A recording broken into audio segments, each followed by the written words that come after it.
नमस्कार दोस्तों, मैं वेदांग। यहाँ पर हम राज्य व्यवस्था की बात करेंगे और हम यहाँ पे एम लक्ष्मीकांत की जो पुस्तक है इसको यहाँ से पढ़ेंगे दोस्तों।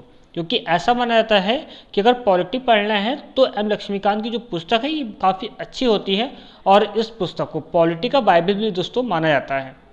पॉलिटी में फिर चाहे दोस्तों हिंदी मीडियम के बच्चे हों या इंग्लिश मीडियम के बच्चे हों, वो दोनों जो है इसको बहुत ही अच्छे तरीके से पढ़ना पड़ेगा दोस्तों, अगर आपको यूपीएससी क्लियर करना है तो दोस्तों। फिर चाहे आप कोई भी पुस्तक क्यों ना पढ़ रहे हों, लेकिन पॉलिटी में एम लक्ष्मीकांत की जो पुस्तक है ये अपना एक सर्वोच्च स्थान रखती है पॉलिटी में।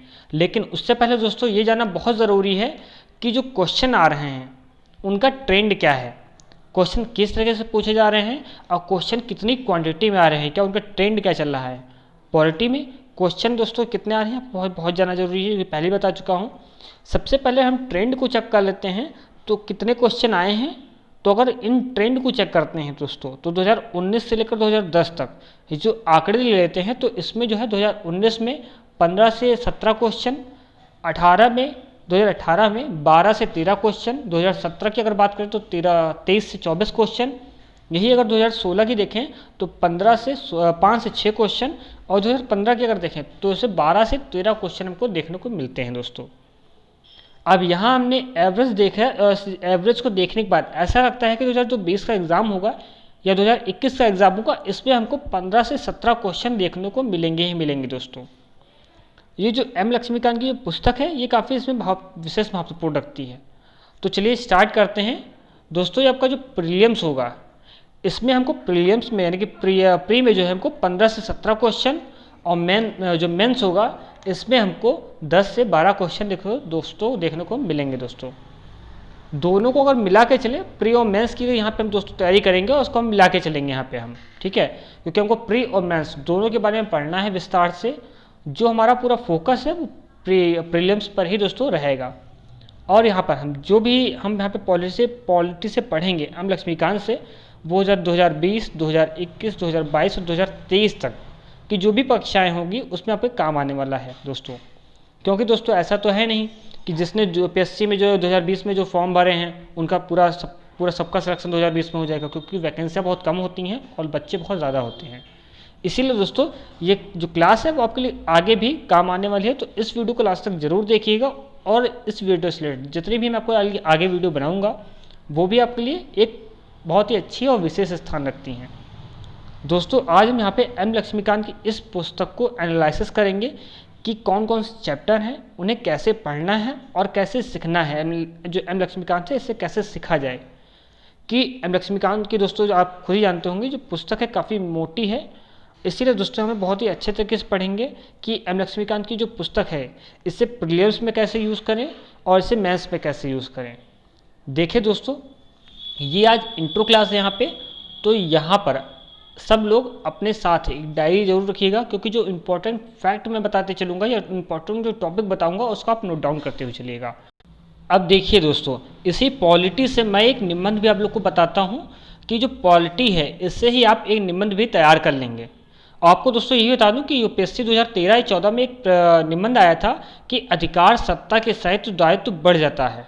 अधिकार सत्ता के साथ दायित्व बढ़ जाता है। अधिकार के साथ जो सत्ता लिखा हुआ है यानी जो पावर है, तो पावर जो है पावर का जो सेंटर होता है वो पॉलिटी में आता है। तो पॉलिटी यानी राज्य व्यवस्था। तो देखिए दोस्तों ये तो एक उदाहरण था और आप लोग देखेंगे जो डेमोक्रेसी है इस पर कोई भी निबंध आता है तो आप लोग अच्छे से कर पाएंगे दोस्तों।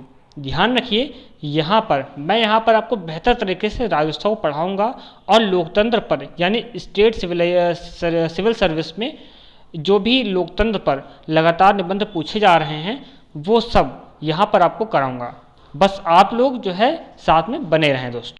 और अब हम इस पुस्तक को ऐसे पढ़ेंगे कि प्रीलिम्स के लिए हमारे लिए 15 से 20 क्वेश्चन निकल आए। और दोस्तों को यहाँ भी ये भी बता दूं कि जो मेंस है, मेंस के जो 10 क्वेश्चन होते हैं उसमें कहीं ना कहीं जो ये एम लक्ष्मीकांत की जो बुक है वो कम पड़ जाती है दोस्तों, क्योंकि जो ये ट्रेडिशनल है और इसमें इधर मैं आपको एम लक्ष्मीकांत से पॉलिटी पढ़ाऊंगा और उधर मैं आपको करंट अफेयर की जो क्लास है जो मैं आपके लिए सुबह 4 बजे लेकर आता था, अब वो मैं फिलहाल रात में डालने लगा हूँ, 12 से पहले आपको रात में मिल जाती है। उसमें आपको करंट अफेयर क्लास में पॉलिटी की जो भी डेवलपमेंट हो रहे हैं, ठीक है, उसको आपको रिलेट करते हुए चलाऊंगा, जिससे जो है एग्जाम में क्वेश्चन किसी भी टाइप से अगर दिया है तो आप उस क्वेश्चन को कम से कम समय में अटैम्प्ट कर लेंगे। और दोस्तों आपको वीडियो बता दूँ, साथ में आपको दोनों चीज़ें लेके चलूँगा। तो चलिए अब स्टार्ट करते हैं इंट्रो। तो यहाँ पे सबसे पहले देखेंगे कि संवैधानिक ढांचा, भाग 1 में हम देखेंगे संवैधानिक ढांचा, और इसमें हम बहुत ही अच्छे से पढ़ेंगे। और जो हमारा संविधान है इसमें पढ़ेंगे, जो हमारा संविधान है वो कैसे बना, और इसके अंतर्गत हमको क्या देखने को मिलेगा। इसके अंतर्गत देखने को हमको मिलेगा ऐतिहासिक पृष्ठभूमि। ऐतिहासिक पृष्ठभूमि दोस्तों हम दो टॉपिक के दो तरीके से पढ़ते हुए चलेंगे, दो अंतरों से। इससे पहला होगा हमारा कंपनी का शासन, जो कि हम पढ़ेंगे 1773 से 1858 के बीच में। और दूसरा हमारा होगा रानी का शासन, रानी यानी कि ताज का शासन। जो रानी का शासन होगा वो हम 1858 से 1947 के बीच में पढ़ते हुए चलेंगे, इन दो टॉपिकों पे। दोस्तों आपको यहाँ से यही बता दूं कि जो 2017-18 में क्वेश्चन आया था कि क्या 1950 का संविधान 1935 के संविधान की अनुकृति है। इसका मतलब दोस्तों कि क्या 1950 का जो संविधान है वो क्या 1935 के संविधान से ऐसे ही उठा लिया गया है। इस क्वेश्चन को भी हम डिटेल से बात करेंगे दोस्तों। अब बात करते हैं दूसरे टॉपिक की। तो इसमें दोस्तों आपको बता दूं कि इसमें हम पढ़ेंगे संविधान का निर्माण, मेकिंग ऑफ द कॉन्स्टिट्यूशन। इस पे दोस्तों संविधान की मांग, संविधान का गठन, संविधान की कार्यप्रणाली और संविधान की सभा की जो समितियां हैं, उसमें टॉपिक दिया है संविधान सभा की समितियां। ये दोस्तों पीसेस में इस क्वेश्चन से रिलेटेड काफ़ी क्वेश्चन आता है, इस टॉपिक से रिलेटेड दोस्तों। तो इस टॉपिक को भी हम बहुत ही अच्छे से देखते हुए चलेंगे। उसके बाद इस टॉपिक में दिया है संविधान का प्रभाव में आना, संविधान का प्रवचन और संविधान सभा की आलोचना।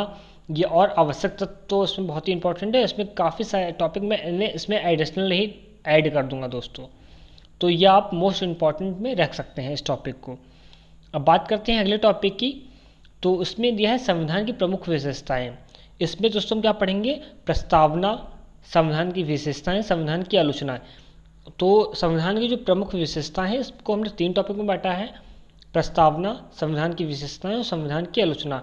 इसको भी दोस्तों हम बहुत ही विस्तृत पढ़ेंगे, क्योंकि दोस्तों ये जो ऐसे टॉपिक हैं भाग 1 से ज़्यादा दोस्तों क्वेश्चन आता है, इसीलिए हम इसको ज़्यादा से ज़्यादा और काफ़ी डिटेल से पढ़ते हुए चलेंगे। अब बात करते हैं आगे की। तो इसमें आगे हम पढ़ेंगे संविधान का प्रस्तावना, संविधान की प्रस्तावना पढ़ेंगे, प्रेम्बल ऑफ द कॉन्स्टिट्यूशन। इस पर हम पढ़ेंगे दोस्तों संविधान की प्रस्तावना की जो विषय वस्तु है उसको पढ़ेंगे, जो प्रस्तावना के तत्व हैं, प्रस्तावना का मुख्य जो शब्द हैं उसको, और भी बहुत सारे टॉपिक इसमें दिए हैं, आप देख सकते हैं 4-5 टॉपिक इसमें दिए हुए हैं जो कि हम बहुत ही अच्छे से पढ़ेंगे। दोस्तों आपको बता दूं, यह जो प्रस्तावना है, अगर आप प्रस्तावना को समझ गए तो आप क्या क्या समझ जाओगे, मैं आपको बताता हूँ कि प्रस्तावना को समझ जाएंगे तो आप संसद किस प्रकार से विधि निर्माण में कार्य करती है और क्यों करती है। क्योंकि प्रस्तावना के आदर्श जो हैं ठीक है, वो अंततः सांसद के आदर्श हैं, यानी कि जो सांसद वही काम करेगी जो प्रस्तावना में दिए गए हैं। और कार्यपालिका इस बात की निगरानी रखती है कि संसद कार्य जो कर रही है वो क्या प्रस्तावना के अनुसार है। अगर है तो अच्छी बात है, नहीं है तो जो उसको जो है न्यायपालिका 2 प्रकार से इसमें हस्तक्षेप करती है। इसको भी दोस्तों हम बहुत ही डिटेल से पढ़ेंगे। अगला टॉपिक देखते हैं। अगला टॉपिक है संघ एवं उसका कार्यक्षेत्र, यानी कि यूनियन एंड इट्स टेरिटरी। दोस्तों इसमें हम राज्यों का संघ, राज्यों का पुनर्गठन संबंध, जो संसद शक्ति होती है उसको भी पढ़ेंगे, और जो केंद्र शासित प्रदेशों एवं राज्यों का उद्भव जो हुआ है उसको भी दोस्तों बहुत ही डिटेल से बात करेंगे। इसको तो इतना ही खास नहीं होता है तो इसको क्रॉस कर देते हैं, लेकिन क्रॉस करने का मतलब ये नहीं कि इसको हम पढ़ेंगे ही नहीं। मैंने यहाँ पे क्रॉस लगा दिया है, लेकिन हम इसको बात करेंगे तो ऊपर ही ऊपर पढ़ेंगे, ऐसा नहीं बिल्कुल ऊपर ही पढ़ देंगे। इतना पढ़ेंगे कि हाँ जितना एग्जाम के लिए देख सही लगे, ठीक है। अब बात करते हैं अगले टॉपिक की, नागरिकता, सिटीजनशिप। दोस्तों ये भी एक अच्छा टॉपिक है, इससे भी कई बार क्वेश्चन देखने को मिले हैं। इसमें हम अर्थ एवं महत्व पढ़ेंगे, संवैधानिक जो उपबंध है उसको पढ़ेंगे, नागरिकता अधिनियम 1955 इसको भी दोस्तों हम पढ़ेंगे। दोस्तों आपको बता दें नागरिकता अधिनियम है, इसी के साथ एनआरसी, जो एनआरसी को तो ज़रूर पढ़ेंगे दोस्तों, क्योंकि 2020 और 21 में एग्ज़ाम में एनआरसी की काफ़ी महत्वपूर्ण है दोस्तों। ये टॉपिक जो एनआरसी का इसमें जुड़ा हुआ है ये काफ़ी महत्वपूर्ण है। इसको हम भारतीय नागरिक अधिनियम 1955 के तहत रिलेट करते हुए दोस्तों चलेंगे। अब आगे बात करते हैं। आगे दिया है मूल अधिकार। दोस्तों ये आप very very very most important में आप रख सकते हो, क्योंकि बहुत ही क्वेश्चन इससे आता है दोस्तों। तो इसमें हम क्या देखेंगे, मूल अधिकारों की विशेषताएं हैं वो देखेंगे, राज्य की परिभाषा देखेंगे, मूल अधिकारों की जो असंगत विधियां हैं उसको देखेंगे, समानता का अधिकार देखेंगे। ठीक है, ये आपका दोस्तों प्रीलिम्स और मेंस दोनों के लिए दोस्तों बहुत ही इंपॉर्टेंट है। और दोस्तों को यहाँ ये भी बता दूँ कि जो समानता का अधिकार है उसमें काफ़ी सारे टॉपिक दिए हुए हैं, ये काफ़ी इंपॉर्टेंट है। तो आप स्क्रीनशॉट अगर लेना चाहें तो ले सकते हैं। फिलहाल मैं इसकी PDF जो है कमेंट डिस्क्रिप्शन बॉक्स है उसमें अवेलेबल करा दूंगा। ठीक है, अब बात करते हैं अगले टॉपिक की। तो इसमें आपका राज्य के निर्देशक तत्व भी दिया है दोस्तों। उससे पहले आपको बता दूं इसी टॉपिक में, ये जो टॉपिक है इसमें बहुत ही ज़्यादा से ज़्यादा क्वेश्चन आते हैं, फिर चाहे वो प्रीलिम्स के लिए हो फिर चाहे वो मेंस के लिए हो। ठीक है, तो ये इंपॉर्टेंट टॉपिक है, मैं आपको फिर से रिपीट कर रहा हूँ, तो इसको हम बहुत ही अच्छे से पढ़ेंगे। उसके बाद आता है राज्य के नीति निर्देशक तत्व, ये भी दोस्तों काफ़ी इंपॉर्टेंट है, तो इसको भी आप मोस्ट कर सकते हैं, 2 बार मोस्ट कर दीजिए तो इतना ये मोस्ट है कि ठीक है, इसमें अच्छे से अच्छे क्वेश्चन जो है एग्जामिनर रख भी देते हैं। ठीक है, उसके बाद हम पढ़ेंगे इसमें मूल कर्तव्य, फंडामेंटल ड्यूटीज़ होती हैं दोस्तों, ये भी बहुत इंपॉर्टेंट है क्योंकि फंडामेंटल ड्यूटी से जो है दोस्तों आपने कई अगर काफ़ी टाइम से तैयारी कर रहे हो तो आपको यही पता होगा कि ज़्यादातर जो है समितियाँ पूछ लेता है कि कौन सी समितियाँ। अब ऐसे पूछ लेगा कि मूल स्वर्ण सिंह जो समिति है वो किस उससे जो है आती है, तो आती है आपकी मूल कर्तव्य जो है किस जो है उससे अनुच्छेद से लिया गया, तो हम जो है किस अनुच्छेद से लिया गया है ये आपका रख लीजिएगा। या स्वर्ण सिंह समिति जो है किसके अंतर्गत है, 4 ऑप्शन आपको दे देगा, मूल कर्तव्य उसमें ऑप्शन दिया होगा तो उसमें आपका मूल कर्तव्य हो जाएगा। तो जो ये ऑप्शनल वाले दोस्तों एग्ज़ाम होते हैं वो मेरे हिसाब से बहुत ही इजी होते हैं, क्योंकि आपके सामने जो है ऑप्शन में ही आंसर रखा होता है, आपको सिर्फ पकड़ना है कि सही ऑप्शन कौन सा है। ठीक है दोस्तों, तो अलग बात हो गई, मैं इसकी बात कर लेता हूँ। तो ये आपको बहुत ही इंपॉर्टेंट क्वेश्चन है। ठीक है, टॉपिक है ये स्वर्ण समिति हो गया, इसको हम बहुत ही बारीकी से पढ़ेंगे। समितियाँ दोस्तों हम काफ़ी बारीकी से पढ़ेंगे। ठीक है, अब बात करते हैं अगले टॉपिक की। तो संविधान का संशोधन, ठीक है, ये भी बहुत ही इम्पोर्टेंट है और इसको भी हम बहुत ही आराम से पढ़ेंगे। संशोधन प्रक्रिया क्या है, संशोधन के प्रकार कैसे हैं, संशोधन की जो प्रक्रिया है उसकी आलोचना की गई तो क्यों की गई, और की गई तो किसके लिए की गई। ठीक है दोस्तों, इसको भी हम बहुत ही डिटेल से बात करते हुए चलेंगे। उसके बाद संविधान की जो मूल संरचना है, ठीक है, basic structure of the constitution, इसको भी दोस्तों हम इसको आप जो है मोस्ट इम्पॉर्टेंट में रख सकते हो, क्योंकि दोस्तों आपको बता दूं कि ये मेंस के लिए इम्पॉर्टेंट है। ठीक है, क्योंकि 2019 में एक क्वेश्चन भी आया हुआ है कि क्या संविधान संशोधन की शक्ति के द्वारा संसद आधारित संरचना में बदल सकती है, ये एक प्रश्न आया हुआ है दोस्तों। आप बिल्कुल देखें 2019 का आई थिंक क्वेश्चन 2019 के एग्ज़ाम में ये क्वेश्चन आया हुआ है, मेंस में आया हुआ है। तो इसको जो है मूल संरचना एवं मूल संरचना का प्रभाव और मूल संरचना के जो तत्व हैं इसको भी हम बहुत ही डीप में जो है पढ़ते हुए चलेंगे। उसके बाद दोस्तों आता है भाग 2 भी दोस्तों जो सरकार की प्रणाली है, सिस्टम ऑफ गवर्नमेंट्स, इसको भी दोस्तों बहुत ही आराम से पढ़ते हुए चलेंगे। इसके अंदर काफ़ी सारे टॉपिक बनते हैं, इंपॉर्टेंट है, जो कि इसमें दोस्तों सांसदीय व्यवस्था, ठीक है, तो दोस्तों इसको भी हम पढ़ेंगे। ज़्यादा से ज़्यादा इस जो है दोस्तों इस क्वेश्चन से जो है यहाँ से क्वेश्चन बनते हैं, और ये यूँ भी कह सकते हैं कि ये जो है यूपीएससी का घर है और इस टॉपिक से बहुत ही ज़्यादा क्वेश्चन आते हैं। तो इसकी क्लास दोस्तों तो हो सकता है कि 1-2 दिन तक इसकी क्लास में आपके रखूँ, बहुत ही डिटेल्स में इस पर बात करूँगा, क्योंकि इसमें सांसदीय सरकार की विशेषताएँ, राष्ट्रपति शासन की व्यवस्थाएँ, सांसदीय अवस्था का गुण और संसदीय व्यवस्था के दोष और भारतीय एवं ब्रिटिश मॉडल में जो विभेद है उसको पे भी हम चर्चा दोस्तों करेंगे। दोस्तों आपको बता दूं कि यहाँ पे प्रीलिम्स और मेंस में जो काफ़ी क्वेश्चन रखते हैं, इसलिए दोस्तों ये जो है बहुत ही इंपॉर्टेंट टॉपिक बन जाता है। ठीक है, तो इसको हम काफ़ी विस्तार से पढ़ेंगे दोस्तों। अब बात करते हैं अगले टॉपिक की। तो आपका अगला टॉपिक है संघीय व्यवस्था। ठीक है, तो दोस्तों इसको भी हम इम्पॉर्टेंट में रख सकते हैं, इतना इम्पॉर्टेंट नहीं लेकिन इम्पॉर्टेंट में रखेंगे, क्योंकि यहाँ से दोस्तों क्वेश्चन आते ही हैं और अभी 2-3 और टॉपिक आएंगे आगे, वो भी सारे इंपॉर्टेंट है। लगातार जो टॉपिक अभी चलेंगे वो आपके इम्पॉर्टेंट ही हैं। तो इसमें संविधान की संघीय व्यवस्था, संविधान की एकात्मकता विशेषताएँ और संघीय व्यवस्था का जो आलोचन जो मूल्यांकन किया गया है उसको भी दोस्तों हम बहुत ही डीपली में बात करते हुए चलेंगे। ठीक है, तो अगला टॉपिक है केंद्रीय राज्य संबंध, यहाँ पे सेंट्रल रिलेशन, और दोस्तों यहाँ पे दिया गया है आपका, आगे में दे दिया है अंतर्राष्ट्रीय संबंध और आपातकालीन। दोस्तों आगे एक और टॉपिक दिया है, वो बहुत ही इंपॉर्टेंट है दोस्तों, तो इसको भी हम बहुत ही अच्छे से देखते हुए चलेंगे। इसमें आपका दोस्तों संगीत यहाँ पे लिखा है दोस्तों, यहाँ पे संगीत नहीं होगा, ये टाइपिंग मिस्टेक हो गई है, संगीत संबंध यहाँ पे संगीत संबंध सिर्फ हो जाएगा। ठीक है दोस्तों, इसको मैं ऐसे कर दे रहा हूँ, संगीत संबंध हो गया, वित्तीय संबंध हो गया, और केंद्र राज्य संबंधों में जो प्रवेश प्रवृत्तियाँ हैं इसको भी दोस्तों हम बहुत ही अच्छे से देखते हुए चलेंगे इसमें। अब बात करते हैं अगले टॉपिक की। इसमें अंतर्राष्ट्रीय संबंध जो इंटर स्टेट रिलेशनशिप है उसको भी दोस्तों हम बात करेंगे इस पर। ठीक है, तो इतना ही महत्व रखता है, लेकिन इतना महत्व नहीं रखता है जितना कि मैंने आपको आगे जो टॉपिक है उसमें बता दिया। ठीक है, तो इसमें हम क्या देखेंगे, अंतर्राज्यीय जल विवाद, अंतर्राज्यीय परिषदें और लोक अधिनिर्माण दस्तावेज और न्याय जो प्रक्रिया है उसको भी देखेंगे दोस्तों। अंतर्राज्यीय व्यापार एवं वाणिज्य जो क्षेत्र हैं, परिषदें हैं, इसको भी दोस्तों हम इसमें बात करेंगे।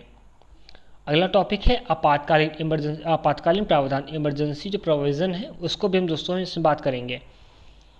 और उसके बाद दोस्तों इसमें कई सारे टॉपिक हैं, राष्ट्रपति के बारे में हर चीज़ हम बिल्कुल पढ़ेंगे, आपने शायद पढ़ी भी हो, आपको पता भी हो, मैं जानता हूँ। इसमें से कुछ बच्चे ऐसे होंगे जो पढ़ रहे होंगे, इस क्लास को देख रहे होंगे, कहेंगे क्या पढ़ा रहे हैं ऐसे, लेकिन ऐसे टॉपिक हैं जो शायद आपने ऊपर ऊपर पढ़े हो, मैं काफ़ी उसको डिप में पढ़ाऊँगा। ठीक है दोस्तों, तो अभी तो ये इंट्रो क्लास है, फिलहाल ये क्लास जो है आपके लिए आई थिंक मंडे से लाना स्टार्ट कर दूंगा, मंडे से आपको क्लास मिलना स्टार्ट हो जाएगी दोस्तों।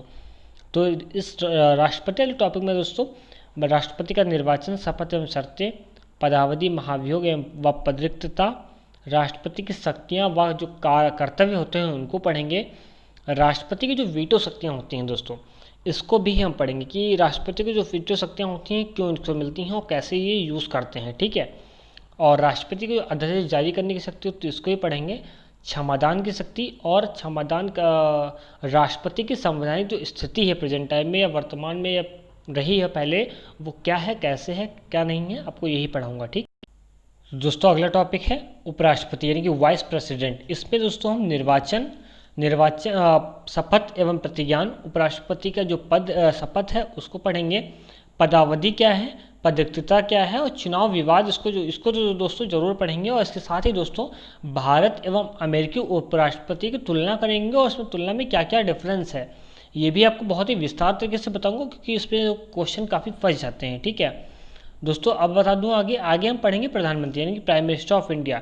इसमें हम प्रधानमंत्री की नियुक्ति से लेकर उसकी जो है हर चीज़ पढ़ेंगे, और ऐसे कौन से राष्ट्रपति हैं जो प्रधानमंत्री बने, ऐसे कौन से मुख्यमंत्री हैं जो प्रधानमंत्री बने, इस टॉपिक को भी हम विशेष जो है गहन करेंगे दोस्तों। उसका भूमिका का वर्णन भी करेंगे, राष्ट्रपति के साथ जो संबंध होते हैं प्राइम मिनिस्टर के यानी कि प्रधानमंत्री के, उसको भी हम दोस्तों पढ़ेंगे। उसके साथ दोस्तों प्रधानमंत्री की जो शक्तियाँ हैं, कार्य और शक्तियाँ हैं, इसको भी हम बहुत ही अच्छे तरीके से पढ़ते हुए चलेंगे। ठीक है, उसके बाद आता है दोस्तों आगे टॉपिक है केंद्रीय मंत्रिपरिषद, internal counselling of ministers, central counselling of ministers. दोस्तों इसको भी हम बहुत अच्छे तरीके से पढ़ेंगे। संवैधानिक जो प्रावधान है उसको भी पढ़ेंगे, और जितने टॉपिक दिए हैं इस पर सब हम पढ़ेंगे दोस्तों। ठीक है, उसके बाद दोस्तों जो मंत्रिमंडलीय है इसकी समितियाँ जो हैं इसको भी हम पढ़ेंगे।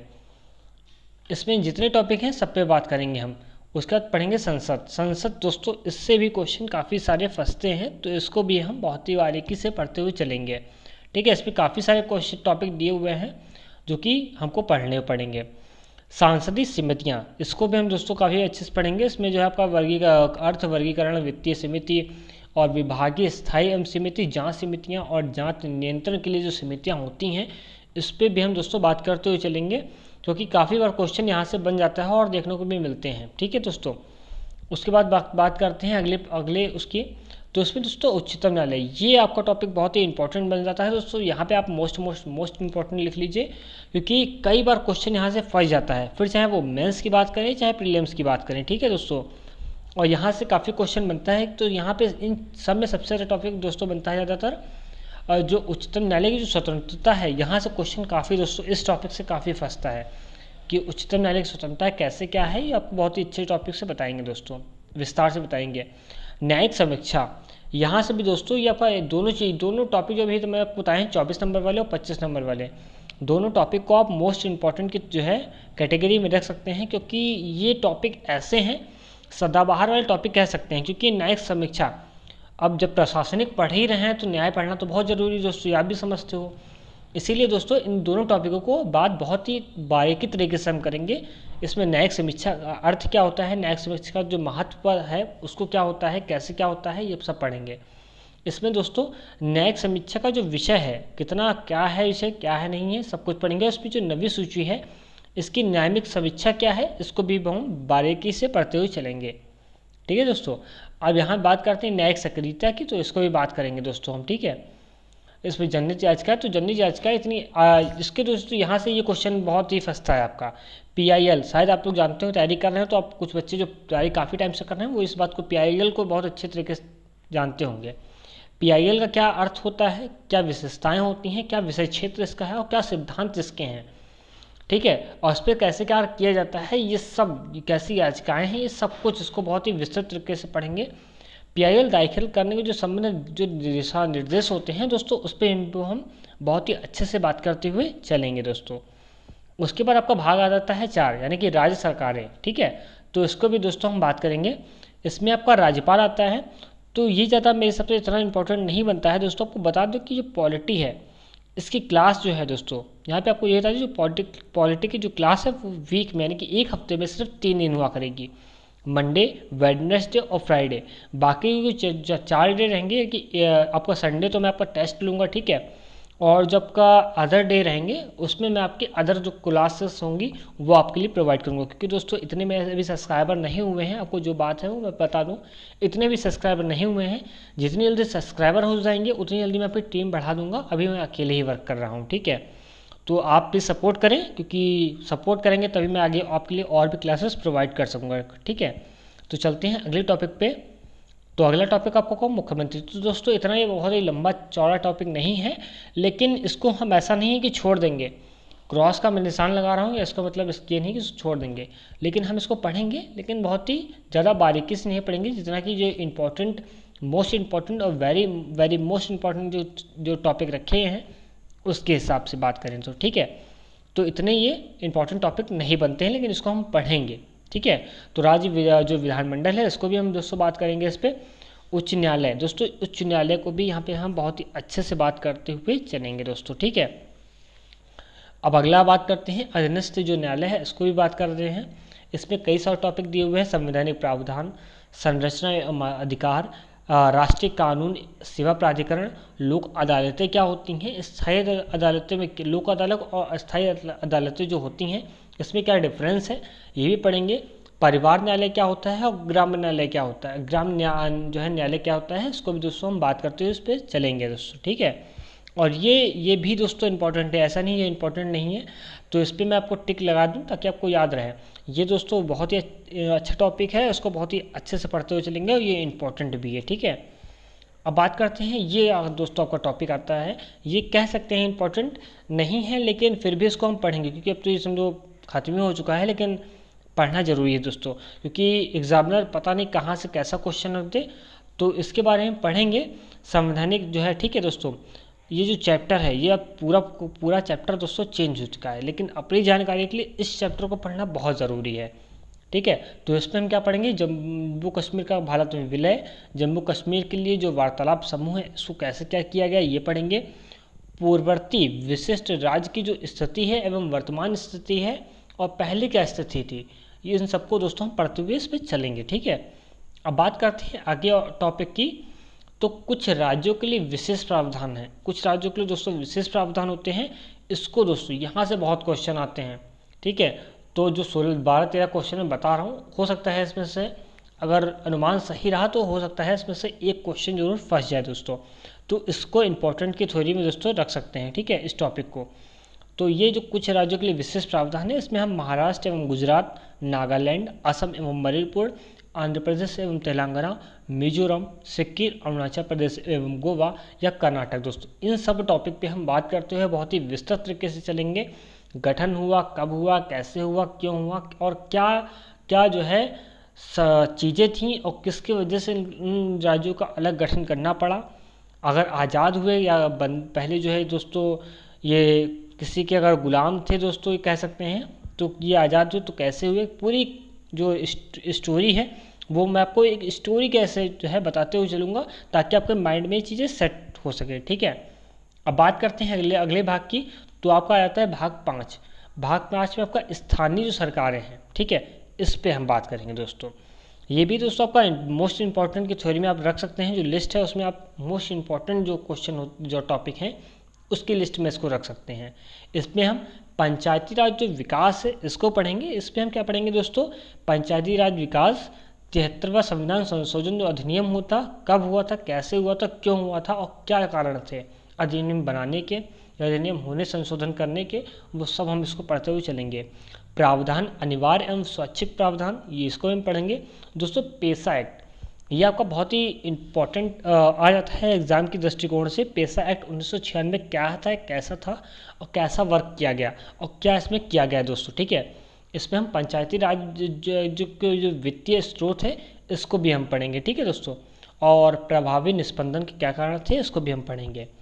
उसके बाद दोस्तों आपका आता है नगर निगम, इसको भी हम पढ़ते हुए चलेंगे।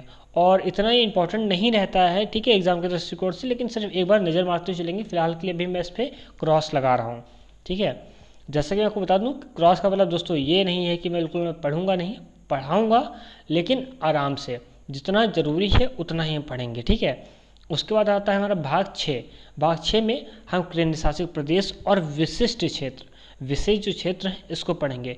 यहाँ से दोस्तों ज़्यादा जो क्वेश्चन आते हैं वो ज़्यादातर क्वेश्चन विवादों से ही घिरे हुए आते हैं, ठीक है दोस्तों। तो आपको बता दूं ये क्वेश्चन है ऐसे विवादों से आते हैं। तो इसमें हम जो केंद्र शासित प्रदेशों हैं उनका गठन कैसे हुआ, क्यों हुआ, क्या कारण थे, केंद्र शासित प्रदेशों का प्रशासन, दिल्ली के लिए एक विशेष उपबंध जो है उसको पढ़ेंगे। संगीत क्षेत्र में जो संघीय क्षेत्र, संघीय दोस्तों पे संगीत क्षेत्र लिखा है, संघीय क्षेत्र नहीं होगा, संघीय क्षेत्र हो जाएगा। संघीय क्षेत्र जैसे केंद्र शासित क्षेत्र है इसके लिए प्रदेशों के लिए एक सलाहकार नियुक्त होता है, क्यों नियुक्त होता है, किस लिए, क्या काम करता है, ये सब पढ़ेंगे दोस्तों, ठीक है। अगला भाग आ जाता है आपका भाग 7 संवैधानिक निकाय, ठीक है दोस्तों। इसको आप मोस्ट इंपॉर्टेंट की थ्योरी, मोस्ट इंपॉर्टेंट थ्योरी में रखिए, क्योंकि संवैधानिक निकाय ये बहुत ही दोस्तों इंपॉर्टेंट आ जाता है और एग्ज़ाम के दृष्टिकोण से बहुत ही ज़्यादा इंपॉर्टेंट होता है। क्योंकि आपका फिर चाहे प्रीलिम्स हो, आपका फिर चाहे मेंस हो, दोनों की दृष्टिकोण से काफ़ी महत्वपूर्ण है। इसमें टॉपिक हमारे देखने को मिलते हैं निर्वाचन आयोग, ये भी इंपॉर्टेंट है, ठीक है दोस्तों। निर्वाचन आयोग को भी इसमें इंपॉर्टेंट रख सकते हैं, क्योंकि इसमें संरचना क्या होती है, स्वतंत्रता कैसे होती है, शक्ति और कार्य कैसे दिए जाते हैं, दृष्टि, लक्ष्य और सिद्धांत, इन तीनों टॉपिक पर हम विशेष करके बात करेंगे, ठीक है। उसके बाद आता है आपका टॉपिक संघ एवं लोक सेवा आयोग। दोस्तों इतना ये टॉपिक नहीं इंपॉर्टेंट बनता है, इसलिए दोस्तों हम यहाँ पे क्रॉस लगा देते हैं और बाद में इस टॉपिक को बहुत ही आराम से डिस्कस नहीं करेंगे, लेकिन इतना ही डिस्कस करेंगे ताकि जो एग्जाम में अगर क्वेश्चन यहाँ से अगर फंस भी जाता है तो आप आराम से अटैम्प्ट कर लें क्वेश्चन को, ठीक है। अब बात करते हैं अगले टॉपिक की। तो अगला टॉपिक है राज्य लोक सेवा आयोग। इसमें दोस्तों हम क्या करते हैं, इसमें हम संरचना, निष्कर्षण, स्वतंत्रता, कार्य, सीमाएं, भूमिका और संयुक्त लोक सेवा आयोग का जो गठन है, क्यों हुआ, कैसे हुआ, क्या हुआ, कैसे हुआ, सब कुछ पढ़ेंगे, ठीक है। उसके बाद दोस्तों इसमें आपका आता है वित्त आयोग। दोस्तों ये आपका जो है इंपॉर्टेंट के थ्योरी में रखे, इसमें आप 4 जो है मोस्ट इंपॉर्टेंट लिख लीजिए, क्योंकि आपका वित्त आयोग जो है ये बहुत ही अच्छा क्वेश्चन यहाँ से, बहुत ही अच्छा क्वेश्चन यहाँ से रखता है एग्जाम में, ठीक है। तो आई थिंक 15 से जो 16 क्वेश्चन मैंने आपको बताए हैं, 17 क्वेश्चन, उसमें से हो सकता है एक क्वेश्चन इसमें से फंसे। तो इसीलिए दोस्तों इस टॉपिक को हम बहुत ही अच्छे से और डीपली पढ़ते हुए चलेंगे। इसमें हम दोस्तों क्या पढ़ेंगे, जो वित्त आयोग की संरचना पढ़ेंगे, वित्त आयोग को जो कार्य है इसके पढ़ेंगे, जो सलाहकार भूमिका है किसकी है, कैसे है, क्या कार्य करती है, कैसे कार्य करती है, ये सब कुछ इस पर डिस्कस करते हुए चलेंगे दोस्तों। क्योंकि बात करते हैं अगले टॉपिक की, अनुसूचित जनजाति के लिए राष्ट्र आयोग। दोस्तों ये आपका यहाँ पे आपका प्रीलिम्स के लिए बने ना बने, लेकिन मेंस के लिए जो है एक क्वेश्चन तो जरूर बनता है दोस्तों, क्योंकि जात से रिलेटेड, अनुसूचित जातियों से रिलेटेड एक तो क्वेश्चन जरूर फंसता है, ठीक है। तो इस पे कि हम दोनों बहुत ही अच्छे से पढ़ते हुए चलेंगे। इसमें जो है अनुसूचित जातियों के लिए जो राष्ट्र आयोग है, इसमें आयोग का उदय कैसे हुआ, आयोग का क्या कार्य है, आयोग की प्रतिवेदन क्या है, आयोग की जो शक्तियां हैं वो क्यों दी गई और किस लिए दी गई और क्या कार्य करती हैं, ठीक है। तो इन सब टॉपिक पे आपको बात करते हुए चलेंगे। उसके बाद आता है अनुसूचित जनजाति। देखिए जातियाँ तो पढ़ेंगे ही, अनुसूचित जनजातियों पे वहाँ हम उतनी ही बात करेंगे जितना कि अनुसूचित जातियों पे बात करते हैं, ठीक है दोस्तों। तो इस पे भी हम जितने टॉपिक हैं उस पर बहुत ही आराम से और बहुत ही अच्छे से डिस्कस करते हुए चलेंगे दोस्तों। भारत सरकार एवं नियंत्रक एवं महालेखक परीक्षक यानी कि दोस्तों कैग, ये आपका इंपॉर्टेंट की थ्योरी में आता है। इसको आप ट्रिपल जो है मोस्ट इंपॉर्टेंट की थ्योरी में रख सकते हैं, ठीक है। इसमें दोस्तों क्या करते हैं, इसमें हम 6 टॉपिक हैं, 5 टॉपिक हैं, 5 टॉपिक हैं, 5 ही टॉपिक पे बहुत अच्छे से बात करते हुए चलेंगे, क्योंकि प्रीलिम्स और मेंस दोनों में इस टॉपिक से काफ़ी क्वेश्चन आते हैं, ठीक है। तो यहाँ से हो सकता है 1-2 क्वेश्चन इससे भी देखने को हमको मिल सकते हैं, 2-3 क्वेश्चन देखने को मिल सकते हैं, कह सकते हैं। तो इसमें हम नियुक्ति और कार्य पढ़ेंगे, स्वतंत्रता पढ़ेंगे, कर्तव्य और शक्तियाँ इनकी क्या हैं, कैग की होती हैं, ये भी पढ़ेंगे, कैग की भूमिका क्या होती है इसको भी पढ़ेंगे, और कैग तथा निगम जो होता है इसको भी दोस्तों हम बहुत ही अच्छे से डिस्कस करते हुए चलेंगे। अब आता है अगला टॉपिक। अगले टॉपिक में भारत के जो महान्यायवादी हैं इनको भी दोस्तों हम पढ़ते हुए चलेंगे। ये आपका मोस्ट इंपॉर्टेंट की थ्योरी में नहीं रख सकते, लेकिन हाँ इंपॉर्टेंट की थ्योरी में रख सकते हैं, इंपॉर्टेंट की लिस्ट में दोस्तों कहने का मतलब रख सकते हैं। इसमें क्या है, नियुक्ति एवं कार्यकाल क्या है ये पढ़ेंगे, कार्य एवं जो शक्तियाँ दी गई हैं महान्यायवादी तो क्यों दी गई हैं, क्या रीज़न था देने का, और ये जो पद बनाया गया है ये क्यों बनाया गया है और क्या कार्य करता है, इसका जो अधिकार है वो पढ़ेंगे, और मर्यादाएं इसकी क्या क्या हैं, ठीक है, ये भी पढ़ेंगे दोस्तों। भारत का जो अधिवक्ता होता है क्यों होता है, कैसे होता है, ये भी दोस्तों इसमें पढ़ेंगे, ठीक है। अब आता है भाग 8 दोस्तों। भाग 8 में हम बात करेंगे गैर संवैधानिक निकाय। दोस्तों हम यहाँ पे संवैधानिक निकाय तो पढ़ेंगे ही, लेकिन साथ में गैर संवैधानिक निकाय की भी बात करते हुए चलेंगे। इसमें दोस्तों ये इंपॉर्टेंट की थ्योरी में आता है, मोस्ट इंपॉर्टेंट की थ्योरी में आता है, जिसके साथ ये नीति जो आयोग होता है इसको हम मोस्ट इंपॉर्टेंट की थ्योरी में रख सकते हैं, क्योंकि इसमें कई ऑप्शन देखने को मिलते हैं और कई बार इससे क्वेश्चन भी काफ़ी सारे फंसे हैं दोस्तों। इसीलिए दोस्तों हम इसको काफ़ी डिटेल से पढ़ते हुए चलेंगे। इसमें हम स्थापना, नीति आयोग की स्थापना कैसे की गई, गठन कैसे किया गया, विशेषज्ञ जो प्राप्त शाखाएं हैं वो कैसी क्या हैं, उद्देश्य मार्ग सिद्धांत क्या है, आलोचनाएं कैसे क्या की गई, और अधीनस्थ जो कार्यालय है उसको पढ़ेंगे, पूर्ववर्ती जो योजना आयोग है, और राष्ट्रीय विकास परिषद का जो उन्मूलन है इसको भी दोस्तों हम इसमें काफ़ी अच्छे से डिस्कस करते हुए चलेंगे। अब आता है आपका लोकपाल एवं लोकायुक्त। दोस्तों इसको भी हम बहुत ही मोस्ट इंपॉर्टेंट की थ्योरी में रख सकते हैं, ठीक है, क्योंकि यहाँ से क्वेश्चन दोस्तों एक नहीं लेकिन 3 से 4 क्वेश्चन दोस्तों कह सकते हैं कि यहाँ से आता ही आता है, क्योंकि लोकपाल और लोकायुक्त जो होता है ये आपका बहुत ही इंपॉर्टेंट होते हैं, ठीक है, प्रशासनिक अगर देखा जाए तो दोस्तों। तो इसमें दोस्तों विश्व जो परिदृश्यता है इसके हिसाब से देखेंगे, भारत की स्थिति के हिसाब से देखेंगे, लोकपाल की क्या करता है, लोकपाल तथा लोकायुक्त अधिनियम 2013 भी दोस्तों बना था, इसको भी हम बहुत ही अच्छे से डिस्कस करते हुए चलेंगे। और ये एक ऐसा लोकपाल एवं लोकायुक्त अधिनियम 2013 ये एक ऐसा टॉपिक है, इससे कई बार क्वेश्चन दोस्तों एग्जाम में आए भी हैं और बहुत ही अच्छे से एग्जाम में जो है दोस्तों क्वेश्चन आए हैं। और यहाँ पे लोकायुक्त की तो बात ही करेंगे ही हम, ठीक है। तो अगला टॉपिक है भाग 9। इसमें हम अन्य संवैधानिक आयाम को भी बात करेंगे दोस्तों, ठीक है। तो इसमें दोस्तों हम बात करें, टॉपिक देखते हैं सहकारी समितियाँ। सहकारी समितियों की हम बात करेंगे, यहाँ से हमका संवैधानिक जो प्रावधान है इसको पढ़ेंगे, और 97 संशोधन के कारण क्या थे इसको भी हम तो पढ़ेंगे दोस्तों। मेंस 2017 में या 2018 में एक क्वेश्चन इससे आया भी है, ठीक है। तो जो क्वेश्चन है वो बाद में डिस्कस करते होंगे, फिलहाल एक क्वेश्चन इस क्वेश्चन से आया हुआ है। आई थिंक संविधान ये 1997 का संशोधन जो संविधान संशोधन है इसके कारण क्या थे, कुछ ऐसे कर क्वेश्चन बना हूँ, मैं अभी याद नहीं कर पा रहा हूँ, लेकिन इस टाइप से कुछ क्वेश्चन इस टॉपिक से बना हुआ था। तो इसको दोस्तों हम बहुत ही डिप में बात करते हुए चलेंगे, क्योंकि अभी हाल ही में क्वेश्चन है जो 17-18 में आया है, तो इसको हम जरूर बात करेंगे इस टॉपिक पे, ठीक है। उसके बाद दोस्तों अधिकरण जो है इसको भी पढ़ेंगे, क्योंकि प्रशासनिक अधिकार क्या है, अन्य मामलों के जो अधिकरण है वो क्यों बनाएंगे, कैसे बनाएंगे, तो इस पर भी हम बात करते हुए चलेंगे दोस्तों। ये भी हम मोस्ट इंपॉर्टेंट की थ्योरी में रख सकते हैं, टॉपिक में रख सकते हैं, क्योंकि ये बहुत ही मोस्ट इंपॉर्टेंट में आता है, ठीक है। अब बात करते हैं अगले उसकी भाग 10 की। तो भाग 10 में हम राजनीतिक की जो गतिशीलता है इसको पढ़ेंगे।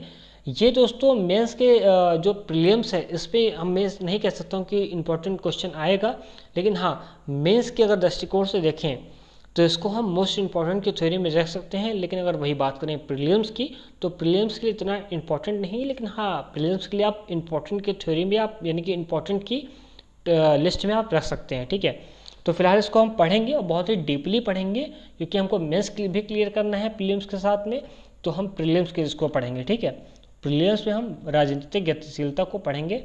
इसमें हमें टॉपिक कौन से मिलते हैं, राजनीतिक जो दल होते हैं इसको हम पढ़ेंगे, इसको जो है अर्थ एवं प्रकार पढ़ेंगे, भारत में जो दलीय व्यवस्था है इसको पढ़ेंगे, और राष्ट्रीय एवं जो राज्य स्तरीय जो दल हैं उनको मान्यताएं मिली तो कैसे मिली, ये भी दोस्तों हम पढ़ते हुए चलेंगे। दबाव एवं समूह, दोस्तों ये टॉपिक आपका मोस्ट इंपॉर्टेंट, क्या मोस्ट इंपॉर्टेंट समझ में रखिए, क्योंकि इस बार भी ये प्रश्न आया था कि किस प्रकार से दबाव समूह के रूप में महत्वपूर्ण भूमिका निभाते हैं किसान संगठन, ठीक है। तो दोस्तों ये जो भारत के दबाव समूह हैं इसको दोस्तों किसान संगठन की थ्योरी से हम रिलेट करते हुए पढ़ेंगे, क्योंकि ये दोस्तों इम्पॉर्टेंट है। और आई थिंक ये बहुत जल्द अभी 17 या 18 में आई थिंक क्वेश्चन इसका आया भी हुआ है, ठीक है दोस्तों। तो हम इन सबको पढ़ते हुए चलेंगे। उसके बाद दल एवं परिवर्तन कानून भी, इसको भी हम बहुत अच्छे से देखते हुए चलेंगे। विदेशी नीति, इसको भी हम जो है ऊपरी ऊपर पढ़ेंगे। ऊपर का मतलब ये नहीं दोस्तों, मैं फिर से बता दूं, ऊपर का मतलब ये नहीं है कि हम बिल्कुल ऊपरी टॉपिक ही पढ़ेंगे और हटा देंगे, ऐसा नहीं करेंगे। इतना पढ़ेंगे, हो सकता है अगर बाय डिफ़ॉल्ट अगर एग्ज़ाम में क्वेश्चन फंस जाता है तो हम उस क्वेश्चन में अटके नहीं, मतलब उस क्वेश्चन को आराम से कर सकते हैं, ठीक है दोस्तों। उसके बाद हमारा दोस्तों अब यहाँ पे टॉपिक समाप्त हुआ है। दोस्तों आपको बता दूं ये क्लास जो है, मैं आपको फिर से रिपीट कर दूं, जो क्लास है वो आपके लिए मैं मंडे से स्टार्ट करूंगा लेना, और हफ्ते में 3 दिन आपके लिए क्लास आएंगी, मंडे, वेडनेसडे और फ्राइडे। संडे को आपका टेस्ट होगा। और दोस्तों को बता दूं जो बाकी की डेज हैं उसके लिए मैं अकेला हूँ और अकेले ही तैयारी आप लोग की करवा रहा हूँ। तो जल्द से जल्द मैं अपनी टीम ज़्यादा से ज़्यादा सोच रहा हूँ कि आप लोग भी दोस्तों सपोर्ट करें, ज़्यादा से ज़्यादा सब्सक्राइब करें, शेयर करें और लाइक और कमेंट करना बिल्कुल ना भूलें, कि बहुत ही जल्द मैं आपके लिए बहुत ही अच्छी क्लासेस लेकर आऊँगा। हो सकता है मैं आपके लिए बहुत ही जल्द हिस्ट्री से रिलेटेड भी आपके लिए एक वीडियो जरूर अपलोड करूँगा। जो आपको मेरे लिए 3 दिन बचेंगे उसमें आपके लिए हिस्ट्री की भी वीडियो अपलोड जरूर करूँगा। और अगर आप अपनी तैयारी बहुत ही अच्छे चाहते हैं तो हमारी जो करंट अफेयर मैं आपके लिए लेकर आता हूँ वो उस करंट अफेयर की वीडियो को भी ज़रूर देखें दोस्तों, ठीक है दोस्तों। अगर आपको यह वीडियो अच्छा लगा हो तो इस वीडियो का लिंक एक स्टूडियो को तो जरूर शेयर करिएगा। और दोस्तों अगर आप इस चैनल पर नए हैं और अभी तक इस चैनल को सब्सक्राइब आपने नहीं किया है तो आप इस चैनल को सब्सक्राइब जरूर करें, ज़्यादा से ज़्यादा शेयर और सब्सक्राइब और कमेंट जरूर करिएगा दोस्तों। मैं आपसे वादा करता हूँ आपको इस चैनल से काफ़ी हेल्प मिलेगी। Thanks for watching.